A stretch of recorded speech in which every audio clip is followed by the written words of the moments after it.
Bismillahirrahmanirrahim. Assalamualaikum warahmatullahi wabarakatuh. Alhamdulillah, pada hari ini kita bisa bertemu kembali dalam pelajaran matematika, di mana pada kesempatan ini merupakan video pembelajaran yang kelima. Mudah-mudahan melalui video pembelajaran ini kalian dapat memahaminya dan bermanfaat juga buat kalian semua. Anak-anakku sekalian, materi yang akan Ibu sampaikan pada hari ini yaitu masih tentang kesebangunan. Nah, sebelum pada materi, baiklah kita sama-sama berdoa dulu. Mudah-mudahan kita dilancarkan dalam pembelajaran ini. Untuk berdoa, kita sama-sama bacakan basmalah. Bismillahirrahmanirrahim. Anak-anakku sekalian, materi yang akan Ibu sampaikan pada hari ini adalah indikatornya itu tentang menyelesaikan masalah yang berkaitan dengan kesebangunan dan kekongruenan antar bangun datar. Nah, diharapkan setelah kalian belajar materi ini, kalian dapat menyelesaikan masalah yang berkaitan dengan kesebangunan dan kekongruenan antar bangun datar itu dengan benar. Baiklah anak-anak sekalian, kita mulai bahas materinya, yaitu menyelesaikan masalah yang berkaitan dengan kesebangunan dan kekongruenan antar bangun. Nah, untuk memahami dalam menyelesaikan masalah yang berkaitan dengan kesebangunan dan kekongruenan antar bangun datar, di sini ada beberapa contoh soal dan pembahasannya. Contoh yang pertama, nih. Panjang bayangan tiang bendera yang tingginya 5 meter adalah 8 meter. Pada saat yang sama, sebuah pohon mempunyai bayangan 30 meter. Nah, tentukan tinggi pohon tersebut. Bagaimana cara menyelesaikannya? Nah, di sini Ibu sengaja gambarkan tinggi pohon dan tinggi bendera. Nah, kalau kalian nanti bisa memahaminya, tidak perlu digambarkan juga, tidak apa-apa. Nah, maka untuk menyelesaikan masalah tadi, pertama perhatikan gambar. Di sini ada gambar bendera, tiang bendera dan benderanya. Nah, jika kena sinar matahari, otomatis akan terdapat bayangan. Itu pun kalau pas waktunya sekitar pukul 10, 11. Nah, kalau pukul 12 ini bayangannya tidak akan ada bayangan. Nah, kemudian di soal diketahui bahwa tinggi tiang bendera itu adalah 3 meter. Di bayangan di soal itu adalah 5 meter. Nah, pada saat yang sama pukulnya ya, itu terdapat pohon. Berarti otomatis pohon ini juga akan terdapat bayangan. Nah, di soal diketahui bahwa bayangan pohon itu adalah 10 meter. Maka berapakah tinggi pohon? Nah, bagaimana cara menyelesaikan untuk mencari tinggi pohon? Nah, pada pelajaran sebelumnya bahwa untuk mencari dua satuan yang sama ini bisa menggunakan rumus kesebangunan, yaitu berdasarkan sisi-sisi yang bersesuaian. Nah, di gambar ini jelas bahwa sisi-sisi yang bersesuaian adalah tinggi pohon itu dengan tinggi tiang bendera, dan bayangan pohon itu bersesuaiannya dengan bayangan bendera. Maka untuk mencari tinggi pohon, penyelesaiannya adalah tinggi berbanding 3 sama dengan, nah karena tingginya mulai dari pohon, berarti untuk yang atasnya mulai lagi dari pohon. Maka 10 berbanding 5. Nah, gimana cara mencari tinggi? Jadi untuk mencari tinggi, pada materi sebelumnya ini sudah kalian pelajari bahwa tinggi itu sama dengan 10/5. Nah, yang 3 bawah ini tinggal dikalikan pada 10/5. 10 kali 3 ya 30, dibagi 5 dapat 6 meter. Jadi tinggi pohon adalah 6 meter. Nah, itulah cara menyelesaikan masalah sehari-hari untuk menentukan tinggi pohon. Jadi gunakanlah materi atau teori kesebangunan berdasarkan sisi-sisi yang bersesuaian. Baik, kita lanjutkan contoh yang kedua. Sebuah kapal terbang panjang badannya 24 meter dan panjang sayapnya 32 meter. Bila pada suatu model panjang sayapnya 12 cm, maka berapakah panjang badan pada model kapal terbang? Pertama, kita gambarkan lagi. Ini adalah kapal yang sebenarnya, di mana panjang badan 24 meter. Yang mana yang maksud dengan panjang badan? Dari ujung sini sampai ujung sini. Itu panjangnya adalah 24 meter. Dan panjang sayapnya berarti dari ujung sini sampai ujung mana? Ini kalau diteruskan di sebelah kirinya ada lagi sayap. Itu panjangnya dari ujung sini sampai terus ke bawah. Itu adalah 32 meter. Nah, bila pesawat ini digambarkan pada kertas, berarti akan terdapat modelnya. Nah, bila model panjang sayapnya adalah mana? Berarti yang ini diteruskan sampai sini, itu adalah 12 cm. Maka panjang model, berarti yang ditanyakan ada yang mana? Dari ujung sini sampai ujung sini.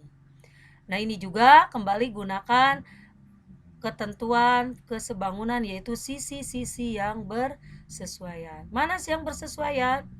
Itu panjang model berbanding panjang badan sebenarnya, yaitu 24, akan sama dengan, nah karena mulainya dari model berarti kembali lagi ke model, yaitu panjang sayap model berbanding panjang sayap sebenarnya. Nah, seperti biasa untuk mencari panjang ini kita selesaikan. Panjang sama dengan 12/32. Nah, kalikan dengan 24. Berarti panjang model pesawat adalah 9 cm. Baik, kita lanjutkan contoh yang ketiga. Perhatikan gambar. Nah, ini gambarnya. Jika panjang LM 30, mana LM? Nah, yang ini L ke M itu 30. MY, mana MY? Berarti ini MY adalah 12. Tentukan panjang XY. Nah, di sini di soal tidak ditentukan sebangun. Berarti bagaimana cara mencarinya?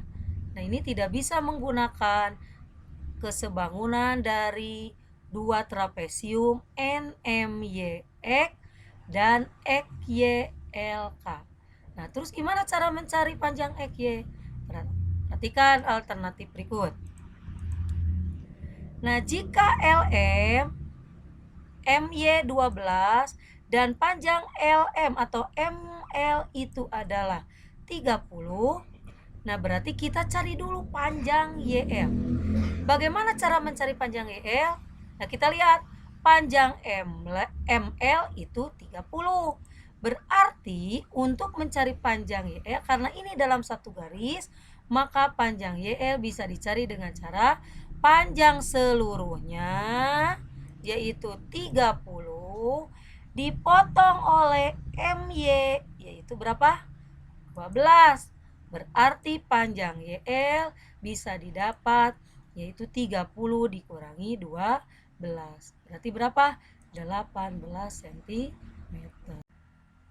Nah, ada dua cara untuk mencari panjang XY. Nah, yaitu cara yang pertama, kembali perhatikan trapesium NMLK. Di sini MY tadi 12 dan YL adalah 18. Maka caranya garis ML kita geser sehingga titik M ini berimpit dengan titik L. Nah, sehingga akan didapat di sini ada NM kemudian ada panjang. Nah, garis ini memotong garis XY dan garis ini memotong garis KL. Nah, misalkan garis titik ini memotong garis XY, itu kita tentukan dulu titiknya adalah misalkan titik P. Dan memotong garis KL misalkan di titik Q. Nah, maka dari titik-titik ini kita bisa menentukan panjang PY dan panjang XL. Berapakah panjang PY? Kita lihat, panjang PY ini sejajar dengan NM. Artinya NM ini panjangnya sama dengan PY dan sama juga dengan XL. Nah, maka untuk menentukan panjang PY itu sama dengan 20 dan panjang XL juga sama dengan panjang NM yaitu 20. Nah, berarti panjang kaki itu bisa dicari dengan cara panjang seluruhnya dikurangi panjang sebagian yaitu XL. Berarti didapat 30. Nah, setelah panjang kaki dicari, maka untuk mencari panjang XY, kalian tinggal mencari panjang XP. Nah, nanti panjang XY tinggal jumlahkan panjang XP ditambah panjang PY. PY-nya sudah ada, yaitu berapa? 20. Nah, sekarang permasalahannya, bagaimana cara mencari XP? Kita lihat, di sini terbentuk dua segitiga, yaitu segitiga NXP dan NKQ. Berarti untuk mencari XP ini bisa dicari dengan ketentuan kesebangunan. Kita tahu bahwa pada materi sebelumnya bahwa NXP ini sudah dibuktikan sebangun dengan N kaki. Nah, nanti kalau dipisah akan seperti ini. Nah, berarti kita tentukan dulu panjang-panjang dari ukuran segitiga ini. NP ini sama dengan MY. Berarti NP itu adalah 12. PQ ini akan sama dengan YL, yaitu 18. Kaki sudah didapat, yaitu 30. Nah, berarti panjang KP gunakan aturan kesebangunan, yaitu KP berbanding kaki akan sama dengan kakinya udah ada 30. NP berbanding NQ. Nah, NQ-nya berapa? Kalau NP 12, PQ 18, berarti NQ akan sama dengan ML, yaitu 30. Nah, kalau udah seperti ini, ya tinggal selesaikan, yaitu KP sama dengan 12/30. Nah, ini dikalikan ke sini, kali 30. Maka XP itu sama dengan, nah ini bisa dibagi 30 bagi 31 kali 12, 12. Nah, sekarang XP-nya sudah ada 12. Berarti untuk mencari XY tinggal XP tambah PY. XP-nya 12, PY-nya adalah 20. Berarti XY adalah 32. Nah, itulah cara pertama untuk mencari XY gunakan teori kesebangunan, yaitu dengan memisalkan atau ditarik garis ML sejajar dengan NQ sehingga nanti XP-nya didapat. Cara yang kedua, langsung gimana caranya? Nah, kita tahu bahwa ini sudah didapat MY 12, YL 18. Nah, ini bisa langsung dengan cara XY sama dengan, nah, panjang XL ini kalikan dengan panjang MY. 50 kali 12 ditambah Nah, berarti panjang yang ini sekarang kalikan dengan yang bawahnya. Ditambah 20 kali 18 dibagi, nah panjang yang ini 12 ditambah 18. Maka 50 kali 12 600 ditambah 20 kali 18 360 dibagi 12 tambah 18 30. Ini dijumlahkan 960 bagi 30 sama dengan 32. Nah, hasilnya akan sama. Nah, kalau ini secara langsung. Jadi, panjang yang bawah kalikan dengan panjang yang atas ini. Panjang yang atas kalikan dengan panjang yang bawah ini. Kemudian bagi dengan jumlah dari panjang MY ditambah panjang YL. Hasilnya adalah 32. Itu silakan nanti kalian boleh cara ke satu atau cara yang kedua, sama saja, tidak perlu dua-duanya. Contoh yang keempat, perhatikan gambar. Nah, kalau ini bedanya trapesium DAB CD ABFE, berarti yang ini yang di bawah sebangun dengan trapesium EFCD. Nah, kalau ini mah sebangun. Berarti kalau ini gimana caranya? Ini bisa menggunakan ketentuan kesebangunan. Jika CF artinya yang ini 3 dan FB adalah 4, maka panjang AB panjang yang bawah. Nah, kalau ini alternatifnya pertama kita pisahkan panjang dua trapesiumnya. Satu DCFE dan satu lagi yang bawah EFBA. Nah, di sini bahwa trapesium ini yang atas sebangun dengan trapesium yang bawah. Berarti sesuai dengan kesebangunan bahwa panjang-panjang yang bersesuaian adalah yang mana? DC yang atas ini berarti dengan EF. Kemudian EF yang bawah ini dengan AB. Kemudian CF dengan FB dan DE dengan EA. Nah, maka kita tentukan ukuran-ukurannya. Yang ditanyakan adalah panjang AB.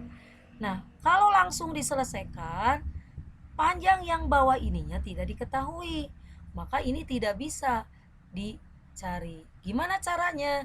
Maka kita cari dulu panjang yang atas EF ini. Kenapa? Karena EF bersesuaian dengan DC. Berarti caranya adalah yang pertama, kita tentukan dulu panjang EF yang bawah ini. EF bersesuaian dengan DC, berarti sisi atas dengan sisi atas dengan DC akan sama dengan, nah mana dua sisi yang diketahui, yaitu ini CF dengan FB. Berarti FB, kenapa FB tidak CF? Karena mulainya dari EF yang trapesium yang besar ini, berarti FB per CF. EF per 9 sama dengan 4/3. Nah, kalau udah seperti ini, maka panjang EF adalah tinggal dikalikan 4/3 kali 9. Maka didapatlah 12. Nah, setelah EF-nya dicari, maka berarti EF yang bawah ini, EF ini kalau dihimpitkan akan sama dengan EF yang bawah pada trapesium DCFE. Berarti EF yang ini juga sama 12. Nah, kalau EF yang bawah ini sudah diketahui, maka otomatis untuk menentukan panjang AB bisa dicari. Gimana caranya? Berarti AB berbanding, nah AB-nya bersesuaian dengan mana? Dengan EF yang ini. Berbanding EF sama dengan, nah kembali lagi gunakan untuk yang panjang FB berbanding panjang CE. Berarti AB per 12 sama dengan 4/3. AB 4/3. Nah, ini sama dikalikan 12. Berarti AB sama dengan 4 kali 12 bagi 3 itu didapat 16. Jadi panjang AB adalah 16. Nah, inilah cara mencari panjang AB. Di sininya ada kesebangunan. Jadi beda dengan yang contoh 3. Kalau contoh 3 tidak ada keterangan kesebangunan. Contoh apa? Tidak ada. Contoh 3 itu ada kata-kata sebangun. Tapi untuk contoh yang keempat ini ada kata-kata sebangun. Berarti ini bisa menggunakan langsung teori kesebangunan dengan cara memisahkan trapesium yang kecil dengan trapesium yang besar. Nah, setelah itu ada dua cara. Cara yang pertama, kita tentukan dulu panjang EF yang atas ini. Tidak bisa langsung. Nah, setelah ketemu barulah panjang EF, panjang AB. Nah, itulah video pembelajaran yang kelima. Nah, mudah-mudahan video pembelajaran ini dapat bermanfaat bagi kalian semua. Untuk memahami materi ini, silakan kerjakan tugasnya lembar kerja ke-5. Dan mungkin ini adalah video pembelajaran kelima ini adalah untuk bab ke-1, bab kelima ini adalah yang terakhir, dan mungkin pada pertemuan berikutnya kalian akan mempelajari atau memahami materi bab 6. Wassalamualaikum warahmatullahi wabarakatuh.